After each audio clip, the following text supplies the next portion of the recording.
Nama saya adalah Pramata Putri dengan NRP 130118005. Perkenalkan, nama saya Muhammad Rivaldi Andi Saputra, NRP 130118071.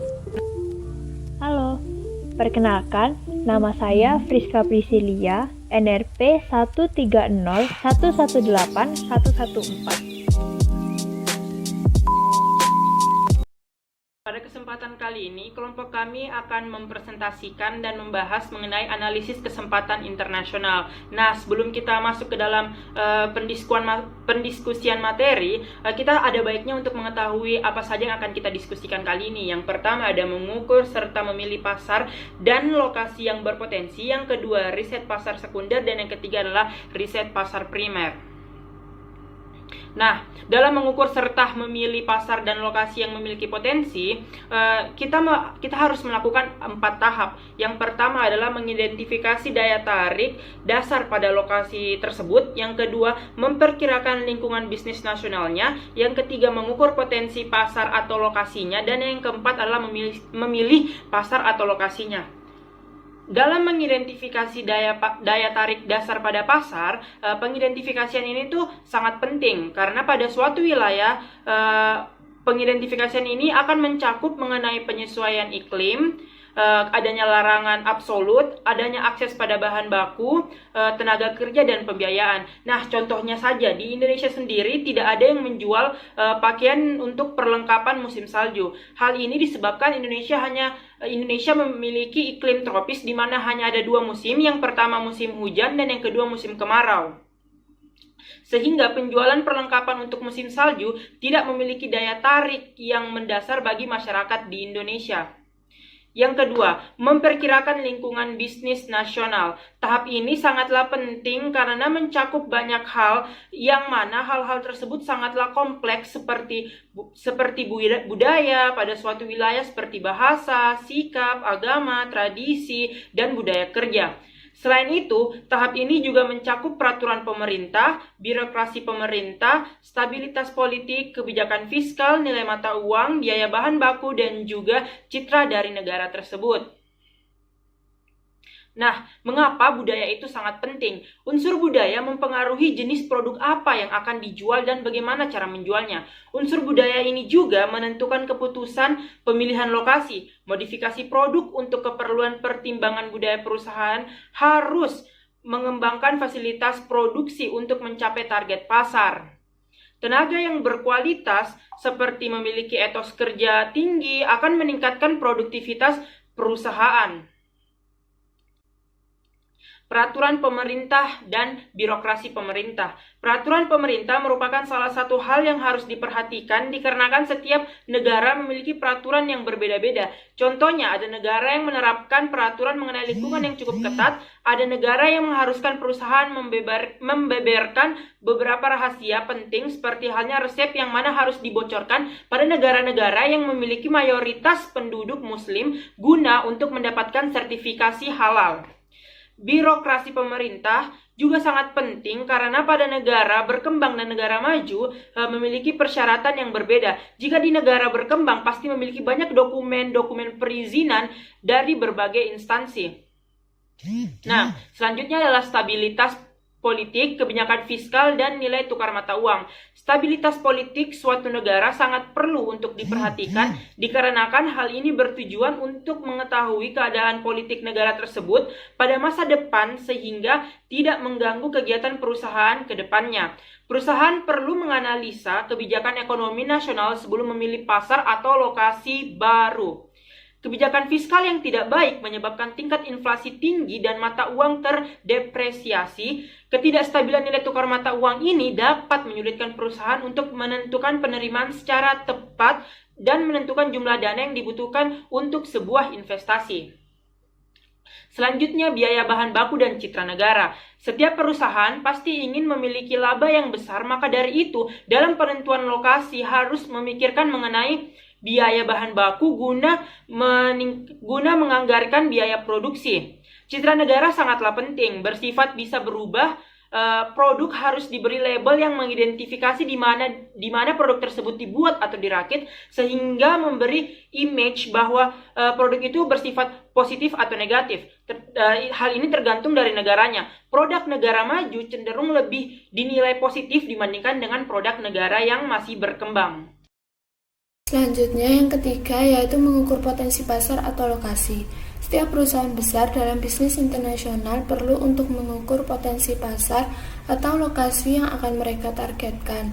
Hal ini bertujuan untuk mengetahui pangsa pasar yang akan dituju pada lokasi tersebut. Banyak perusahaan besar yang menargetkan wilayah seperti Tiongkok dan India, karena wilayah tersebut memiliki tingkat pertumbuhan penduduk yang tinggi, sehingga sangat menarik bagi para pelaku perdagangan internasional. Dalam mengukur potensi, para perusahaan juga perlu untuk mengetahui kualitas SDM guna menunjang target pasar yang mereka inginkan. Selanjutnya yang keempat yaitu memilih pasar atau lokasi. Setelah melewati ketiga tahap sebelumnya, perusahaan dapat memilih pasar atau lokasi yang ditargetkan dengan kembali menimbang ketiga tahap sebelumnya dan juga mempertimbangkan kunjungan lokasi untuk mengetahui lebih awal ekspektasi dan untuk menganalisa pesaing serta mempelajari budaya, mengamati tenaga kerja yang akan dipekerjakan, membuat kontak personal dengan pelanggan dan distributor baru, serta mempertimbangkan jumlah pesaing, pangsa pasar. Jika merupakan produk pesaing harus berfokus pada kualitas atau harga rendah, loyalitas konsumen, ancaman potensial dari produk substitusi, masuknya pesaing baru, pengendalian input produksi kunci yaitu SDM, modal, dan bahan baku. Selanjutnya yaitu riset pasar sekunder. Ketika suatu perusahaan sedang mencoba untuk mengetahui secara spesifik mengenai populasi dari segmen mereka, maka manajemen marketing dari perusahaan tersebut perlu untuk mencari informasi. Perusahaan terkadang sudah menyisihkan uang, waktu untuk pengumpulan data ini, ataupun perusahaan dapat melakukan konsultasi dengan pihak-pihak yang terkait yang terpercaya untuk mendapatkan informasi yang diinginkan. Pengumpulan data ini disebut sebagai riset pasar sekunder. Perusahaan dapat melakukan konsultasi dengan pihak-pihak di bawah ini. Yang pertama yaitu organisasi internasional, yang kedua agen-agen pemerintah, ketiga asosiasi dagang dan industri, keempat organisasi jasa, dan yang kelima adalah internet. Selanjutnya organisasi internasional. Ada beberapa organisasi internasional yang menyediakan informasi mengenai produk yang memiliki tingkat demand yang cukup tinggi pada beberapa negara tertentu, dan terkadang organisasi-organisasi ini tidak memungut biaya sepeser pun atau memberikan harga yang murah. Contohnya adalah The International Trade Statistics Yearbook published by the United Nations, yang mana menyediakan data ekspor dan impor berbagai macam produk untuk setiap negara.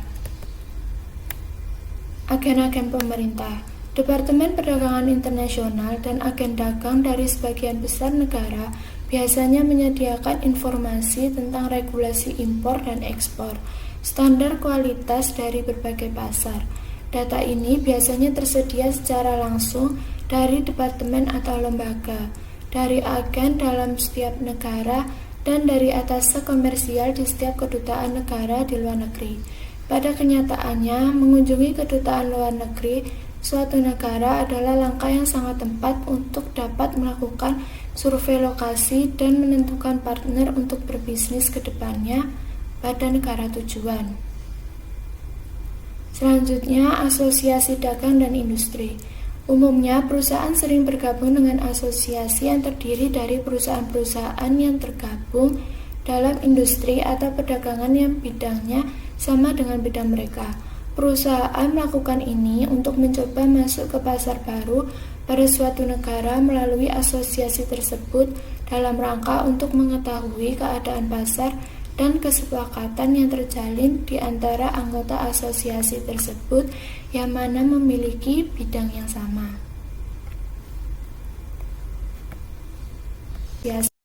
Organisasi jasa. banyak organisasi penyedia jasa internasional seperti pada bidang perbankan, asuransi, konsultan, dan accounting yang akan menawarkan untuk memberikan informasi mengenai budaya, peraturan, maupun kondisi keuangan pada pasar yang akan mereka tuju. Internet. Seluruh perusahaan yang terjun pada bisnis internasional secara cepat akan melakukan pencarian informasi melalui internet. Hal ini dikarenakan pencarian melalui internet sangatlah mudah dan termasuk user-friendly. Riset pasar primer. Walaupun penggunaan riset pasar sekunder sangat cepat untuk didapatkan dengan proses yang mudah, namun terkadang informasi langsung dari lokasi pasar yang dituju masih dibutuhkan. Pada keadaan seperti ini, perlu dilakukan yang namanya riset pasar primer. Proses untuk mendapatkan dan menganalisa data langsung ini sangatlah dibutuhkan untuk memenuhi data yang tidak didapatkan pada riset pasar sekunder. Metode pelaksanaan riset pasar primer dapat dilakukan melalui 4 cara, yaitu yang pertama ada pameran dagang dan misi dagang, yang kedua wawancara dan fokus grup, yang ketiga ada survei, yang keempat pengamatan lingkungan. Pameran dagang dan misi dagang. Sebuah pameran yang terdiri dari anggota industri atau kelompok industri akan memamerkan produk terbaru mereka, serta mengamati kegiatan pesaing mereka, dan memeriksa tren dan peluang yang mungkin baru muncul. Hal ini disebut sebagai pameran dagang. Sebuah misi perdagangan adalah perjalanan internasional yang dilakukan oleh pejabat pemerintah dan pengusaha yang diatur oleh lembaga pemerintahan nasional atau provinsi yang bertujuan untuk mengetahui dan mempelajari peluang bisnis internasional. Wawancara dan fokus grup.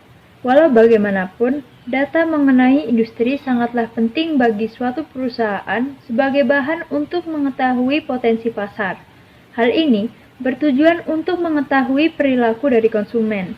Akan tetapi, data ini tidak bisa menginformasikan secara lebih mendetail, sehingga diperlukan untuk melakukan wawancara pada beberapa konsumen sebagai sampel untuk mengetahuinya secara mendetail. Lalu kita akan masuk ke bagian survei. Nah, survei ini merupakan pengumpulan data potensial tentang konsumen dengan menggunakan pertanyaan untuk mendapatkan fakta dan opini dari konsumen, serta mengetahui perilaku dari konsumen itu sendiri. Pengamatan lingkungan. Menganalisa data informasi untuk keperluan mengetahui strategi yang perlu digunakan untuk menaklukkan pasar pada suatu daerah disebut sebagai pengamatan lingkungan.